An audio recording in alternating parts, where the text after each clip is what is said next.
హరి ఓం సర్వేభ్యః. సంస్కృతం నేర్చుకుందాం రండి. 3వ రోజుకి స్వాగతం. పుల్లింగ పదాలు, స్త్రీలింగ పదాలు, నపూంసకలింగ పదాలు మనము మొన్న చూసాము.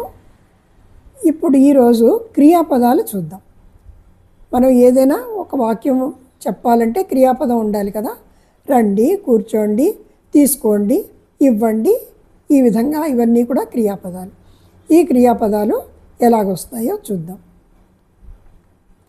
పఠతు అంటే చదువు, లిఖతు రాయి, ఆగచ్చతు రా, గచ్చతు వెళ్ళు, ఖాదతు తిను, నయతు తీసుకెళ్ళు, ఆనయతు తీసుకురా, వదతు చెప్పు, పశ్యతు చూడు, శృణోతు విను, పృచ్ఛతు అడుగు, దదాతు ఇవ్వు, ధావతు పరిగెట్టు, చలతు అంటే నడువు, చాలయతు నడిపించు, ఉపవిశతు కూర్చో, ఉత్తిష్టతు నించో, మార్జయతు తుడువు, నృత్యతు నృత్యం చెయ్యి, గాయతు పాడు, స్థాపయతు పెట్టు, ఎక్కడైనా అది పెట్టు అంటాం కదా, స్థాపయతు, క్షాళయతు ఉతుకు, ఆరోహతు ఎక్కు, అవరోహతు దిగు, త్యజతు వదిలేయి, కరోతు చెయ్యి, ఏదైనా ఒక పని చెయ్యి అంటే కరోతు, క్రీడతు ఆడు, హసతు నవ్వు, పిబతు త్రాగు. సో ఇలా కొన్ని క్రియాపదాలు మనం చెప్పుకున్నాము. తర్వాత మనం అన్నీ మనకి ఎప్పుడన్నా చదువుకున్నప్పుడు అప్పుడు పుస్తకాల్లో అది తెలుస్తూ ఉంటాయి. ఇప్పుడు ఇది ఏంటి, మనము పిబతు అంటే త్రాగు. ఇప్పుడు ఈ పదాలని బహువచనంలో కూడా చూద్దాం. ఏకవచనంలో పిబతు త్రాగు, త్రాగండి ఎక్కువ మంది చెప్పాలంటే పిబంతు, పిబంతు. ఇప్పుడు ఇవేంటంటే ఏకవచనం ఏంటి, వదతు, వదంతు బహువచనం, వదతు ఏకవచనము, వదంతు బహువచనము. ఈ పదాలన్నిటికీ కూడా ఏకవచనము బహువచనము చెప్తాను.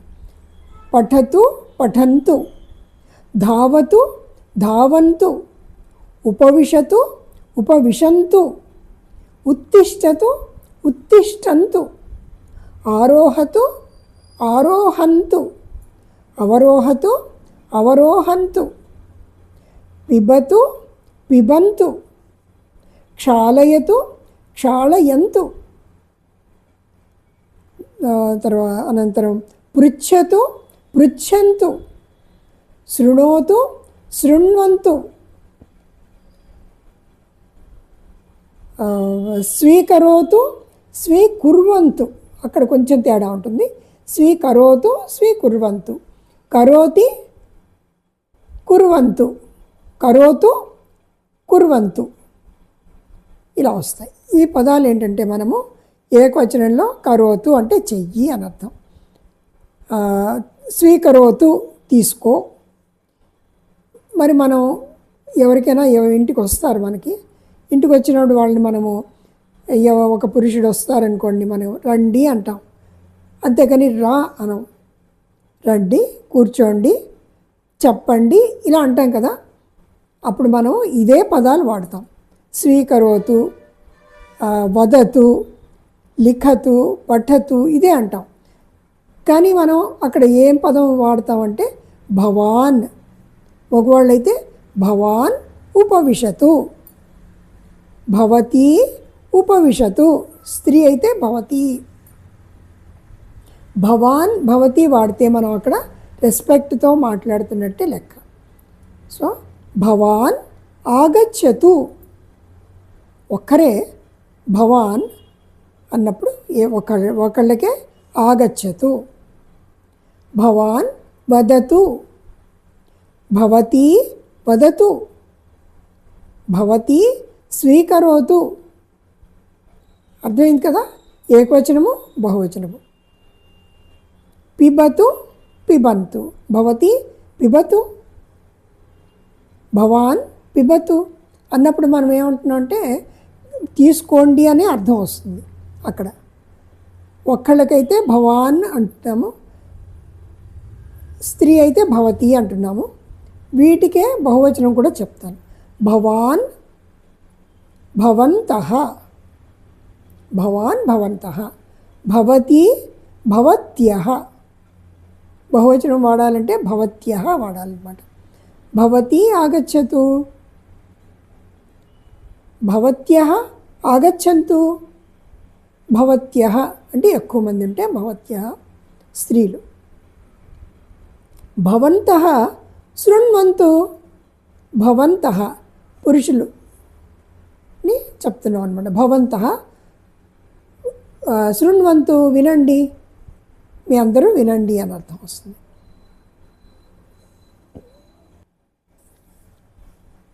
తర్వాత పురుషులు స్త్రీలు అందరూ కలిపి ఉంటారనుకోండి, ఒక్క పురుషులే అయితే మనం భవంతః అంటున్నాము, ఒక్క స్త్రీలే ఉంటే భవత్యః అంటున్నాము. అప్పుడు పురుషులు స్త్రీలు కూడా కలిసి ఉంటారనుకోండి, అప్పుడు మనం ఏమంటామంటే పుల్లింగమే వాడతాం, భవంతః.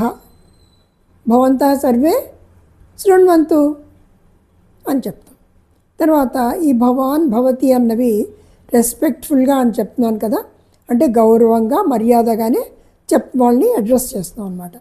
ఈ భవాన్ భవతిని మనం మన పిల్లలకి కూడా వాడుకోవచ్చు. వాళ్ళని కూడా మనం చిన్నపిల్లలైనా సరే, ఒక 5 ఏళ్ళు 6 ఏళ్ళు 8 ఏళ్ళు ఉన్నా కూడా భవతి అనొచ్చు. భవతి అంటే చాలా మర్యాదగా మనం మాట్లాడుతున్నాం అన్నమాట. సో ఇవి అంటే పిల్లల్ని కూడా భవాన్ భవతి వాడుకోవచ్చు. ఇవి వాడుకున్నప్పుడు మనకి సులువు అన్నమాట. ఈ విధంగా మనం వాడదాం. భవతి ఆగచ్చతు, భవతి ఉపవిశతు, భవతి శృణోతు, భవతి వదతు, భవతి పిబతు తాగండి. ఇప్పుడు భవతి పిబతు అన్నామంటే అమ్మ తాగండి అనే అర్థం వస్తుంది.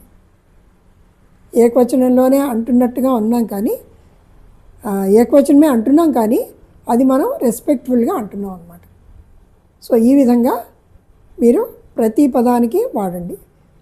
పఠతి మరి పఠతు పఠంతు, లిఖతు లిఖంతు, స్వీకరోతు స్వీకుర్వంతు, స్థాపయతు స్థాపయంతు. సో ఈ విధంగా ఏకవచనము బహువచనము ఈ అన్ని పదాలకి మనం వాడుకుంటే మనకి అలవాటు అయిపోతుంది.